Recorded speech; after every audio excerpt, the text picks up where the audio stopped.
And while you're doing that, if you would, please open up your Bibles to Matthew's Gospel, chapter 18. Matthew's Gospel, chapter 18 is where we're going to be landing in just a moment. If you're new with us, first of all, I hope that you've been greeted, and I hope that you've been made to feel welcome here today. But we are in a sermon series that I've entitled, Time Spent with the Master.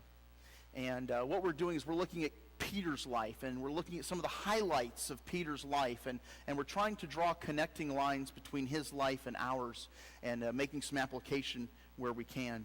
And the title of this morning's sermon is simply this: Extraordinary Greatness. Extraordinary Greatness. Let's jump into our text then. It comes to us, Matthew chapter 18. We're going to start in verse 1. It reads, "At that time, the disciples came to Jesus and asked, 'Who then is the greatest in the kingdom of heaven?'" And I want to stop right here, because even in this first verse, there is a question that has to be addressed. And Jesus is about to address it. The question is all about greatness. Now, you understand, don't you, that greatness is sometimes kind of relative. If I was to ask you who the greatest team in the Super Bowl today is, we would have varying opinions. If I was to ask you, what does it mean to be a great piano player or a great philosopher, we might have varying opinions. But the question is, what makes a person a great Christian, a great follower of Christ? Why would they ask this question? Why ask this question now? Well, let's talk first about the reason behind the question, if we may, just for a moment. A few months back, I preached a sermon series called God's Questions. And in that sermon series, as I was unpacking that and kind of introducing it, I told you that there are several reasons why you and I would ask questions, right? We've got several reasons why we would ask a question of somebody. And one thing that I pointed out time and time again in that sermon series is that God never needs to ask questions. Remember that? You tracking with me? Okay, good. But some of the reasons that you and I would ask questions of others, well, there's three reasons I've come up with. And the first is this: maybe we would ask a question to start up a conversation. You know, trying to break the ice. Be like, "Hey, how are you doing today?" Or, "Hey, how about that game last night?" We use questions just kind of break the ice and to strike up a conversation. Another reason that we ask questions is to gain insight or new information. To help us learn, we ask questions like, why is the sky blue? Or how does an airplane fly? We ask those questions so that we can gain some new information. But there's a third reason why I think you and I sometimes ask questions, if we're being really honest. And the third reason that we ask questions sometimes is so that we can hear an answer that we want to hear. I used this illustration nearly 8 years ago. I was looking back at my sermon notes, and this is one of my favorite illustrations, and so I'm bringing it back today. And especially it's applicable because as we're entering into Valentine's Day coming up soon, guys, take extra good notes, okay? This illustration is intended to help you, okay?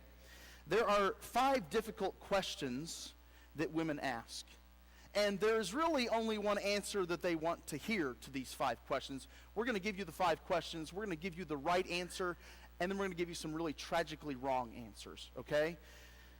The first question is, what are you thinking about?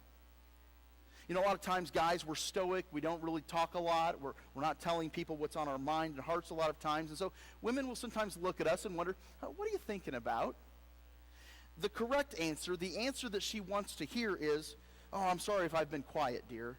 I was just reflecting on what a warm, wonderful, caring, thoughtful, intelligent, beautiful woman you are, and what a lucky guy I am to have met you." Now, obviously, this is not at all what we're thinking.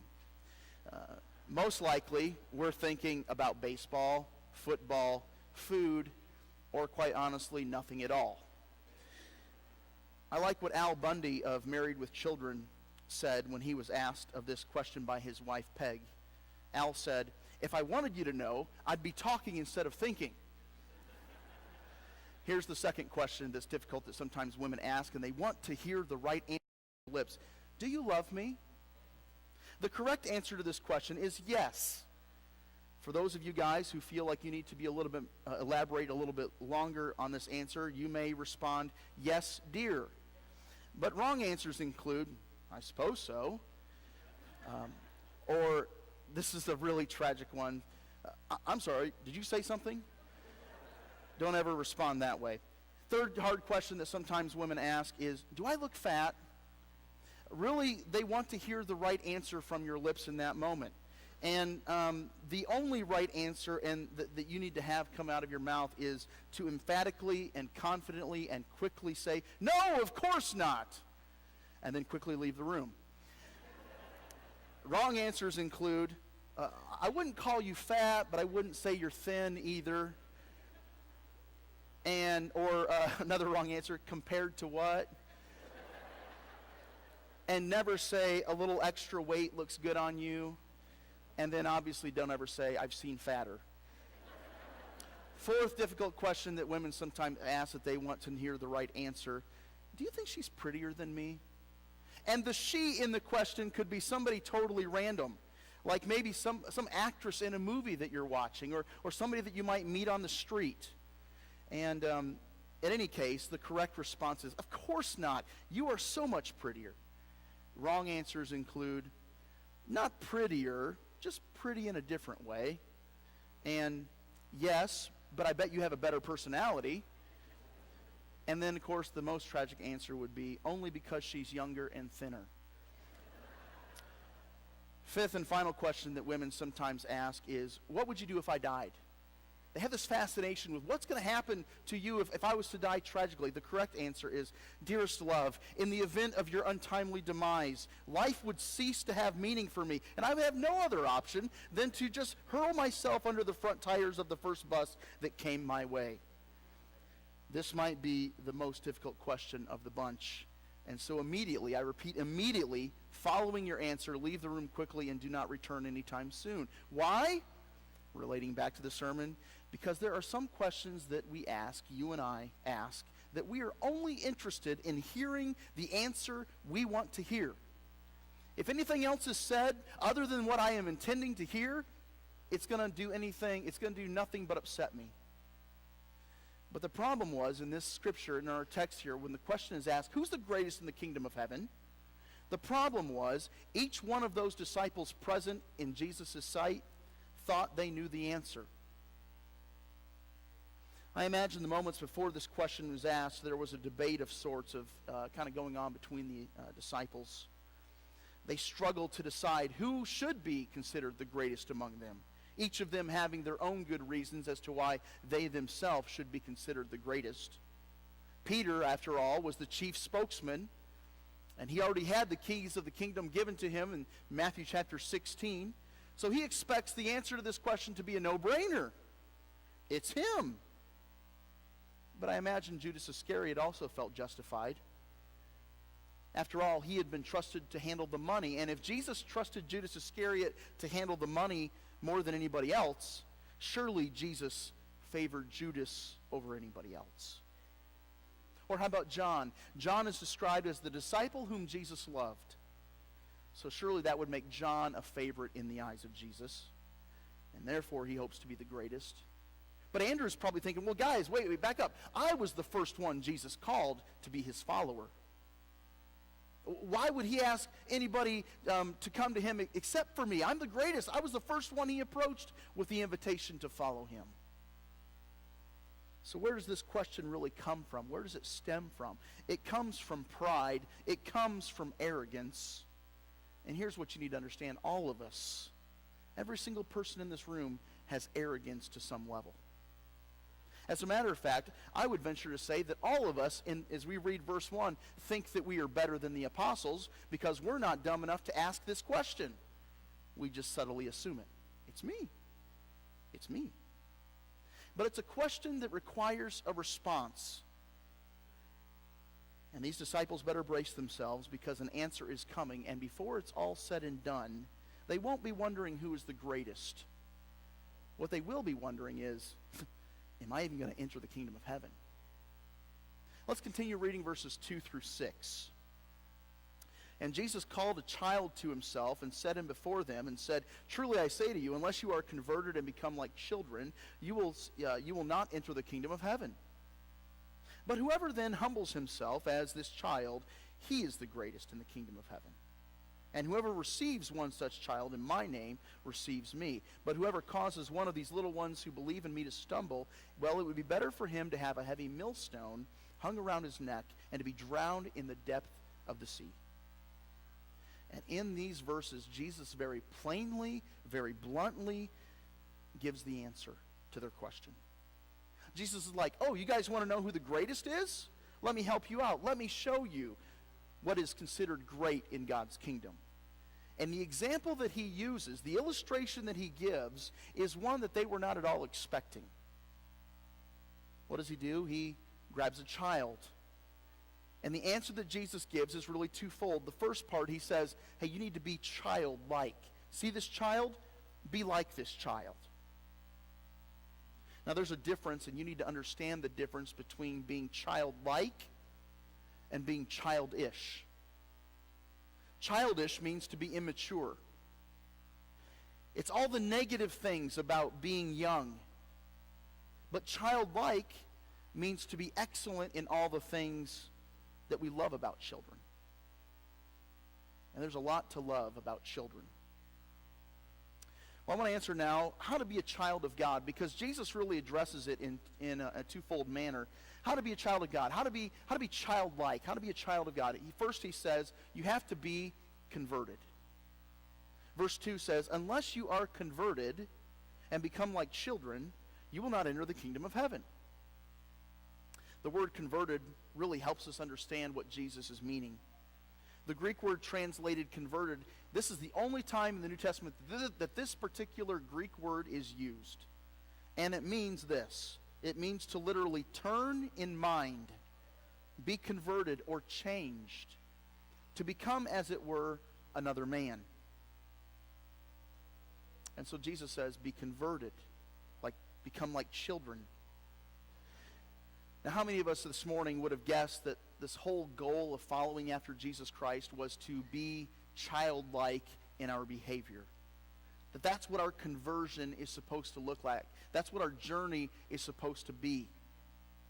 But it makes sense when you think about children, right? The good attributes of children, the things that we love about children. There's really two things that I can think of about children that we all love, that we should aspire as adults to be more like. And the first is this: innocent. Children are innocent. They don't have perverted thoughts. The words that they use aren't vulgar. Their actions aren't tainted with ulterior motives. They're innocent. But another thing that I like about children that I think we should aspire to is that children are naive. They haven't experienced the wickedness that this world affords. So let me ask you, how are you doing at being changed to become a child of God? Maybe our prayer here this morning needs to be, God, give us more innocence. Help us to be more naive of the evil that exists, of the temptation that lurks out there. And then Jesus elaborates a little further on, and he talks in particular about this one childlike quality that we are all to have. And it especially fits in the context of the question that was asked. He says, be humble. He says, if you want to be a child of God, you got to be humble. In verse 4, he says, whoever then humbles himself as this child, he is the greatest in the kingdom of heaven. So Jesus points to this child who is standing there before them, and he elevates, he kind of magnifies this particular quality in this child's life that was apparently visible, that people could look at and be like, oh wow, I see it. And he points to humility. If someone was to ask you, what does it mean to be humble? What would you say? How would you describe it? I think this is helpful. Humility is something that you do. It's not something that you feel. Humility is not something that you think. Humility is an action. It's something that you do. It's kind of like exercise. If somebody said, man, I have some wonderful exercise thoughts going on up here. I feel so exercised. I'm going to start cultivating the thoughts of exercise in my life. How useful is that? Exercise is a do thing. It's not a thinking thing or a feeling thing. Another example might be helping. Help is not a feel thing. It's a do thing. If you saw me and you showed up to my house and you saw me carrying bags of groceries out of my trunk of my car into the house, I had to make several trips back and forth, and you stood there and you watched me and you're like, man, I just feel so helpful right now. I want to be helpful to Mark, and so I'm going to cultivate a mindset of helpfulness towards him. How helpful would that be?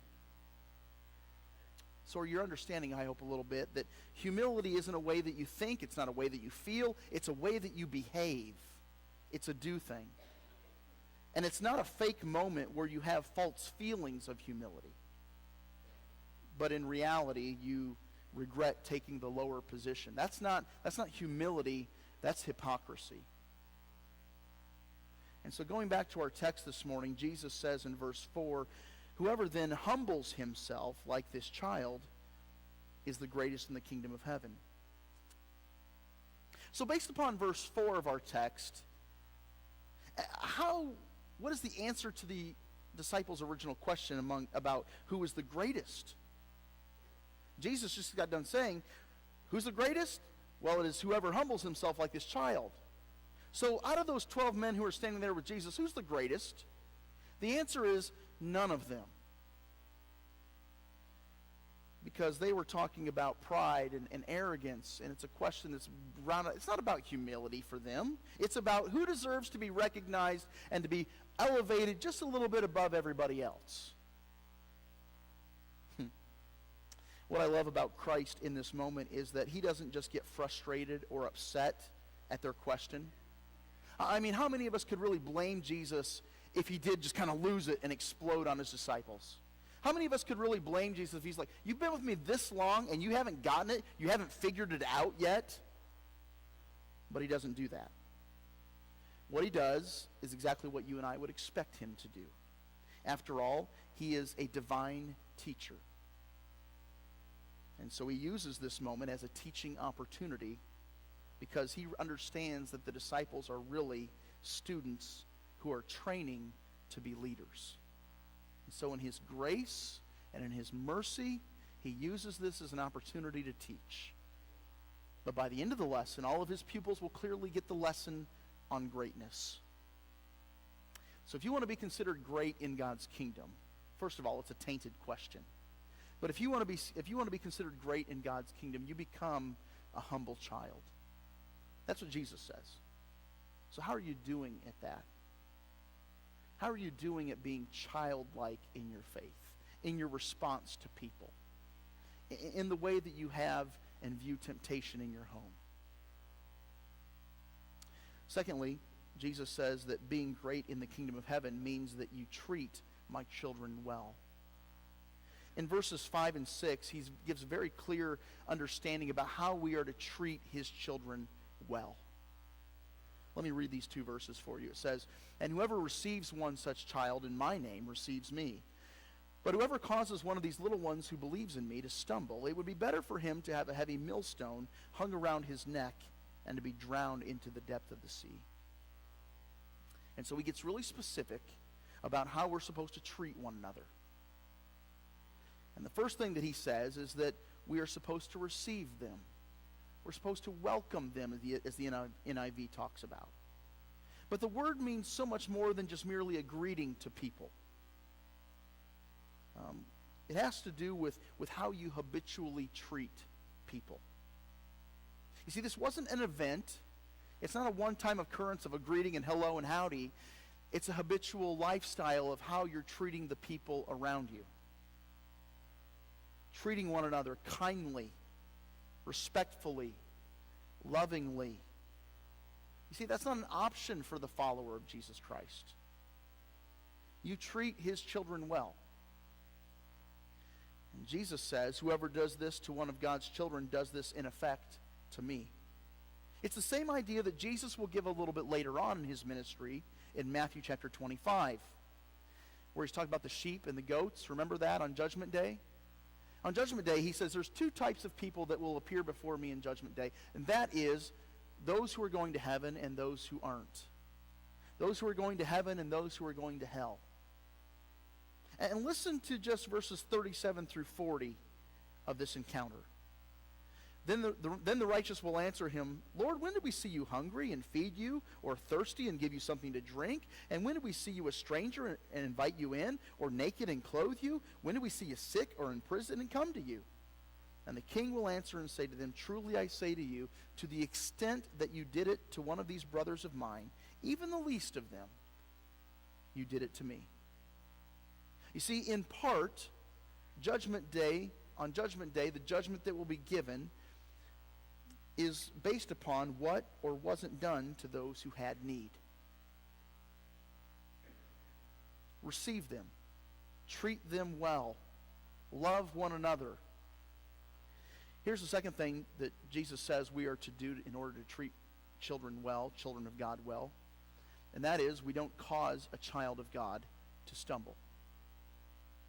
We don't cause a child of God to stumble. Let me just read verse 6 again.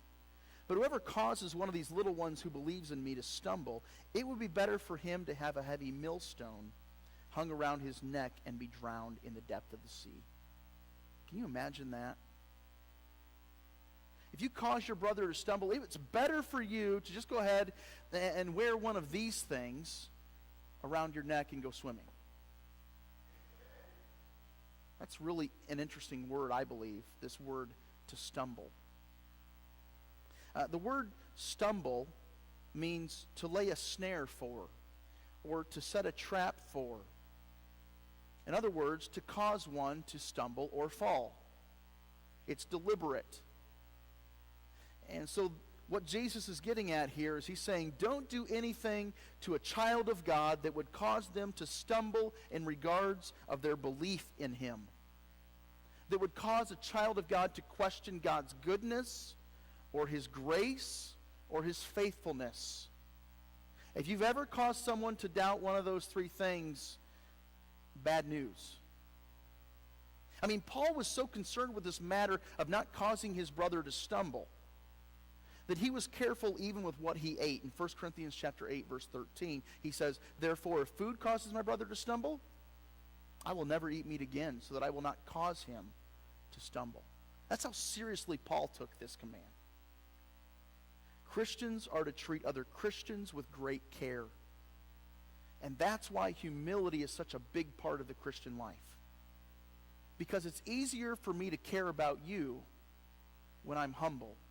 When I'm putting your needs above my own, it's really a lot easier for me to care for you the way that Jesus intended us to care for one another. So going on here in our text now in verse 7, Jesus is going to elaborate just a little bit upon stumbling blocks. And before I read verse 7, what I want you to do is I kind of want you to put yourself in Peter's shoes. After all, Peter was probably the one who comes to Jesus and verbalizes this question that they've been debating. And as he's standing there and he's asking Jesus about being the greatest in the kingdom of heaven, keep in mind that just 2 chapters prior to this, in Matthew chapter 16, Peter was the one who was called by Jesus as Satan. Remember, get behind me, Satan. And Jesus also calls Peter a stumbling block. You remember that? So with that in context, let's read verse 7 and put yourself in Peter's shoes as he's hearing Jesus' words. Jesus says, woe to the world because of its stumbling blocks. For it is inevitable that stumbling blocks will come. But woe to that man through whom the stumbling block comes. Question. Do you think Peter in this moment is still concerned about whether or not he's the greatest in the kingdom of heaven? Nope. Because he's gotten just a little glimpse, a small taste about what being humble is all about. And make note of this somewhere in your listening sheet. When it comes to being humble, it is so much better to humble yourself than to have somebody else do the humbling for you. It is so much better to humble yourself than to have somebody else do the humbling for you. Continuing on in our text, Jesus talks about what to do with stumbling blocks. And he kind of gives a recap, a revamp of his Sermon on the Mount in Matthew chapter 5. What we're getting ready to read is kind of similar to what Jesus preached about in Matthew chapter 5, verses 29 and 30.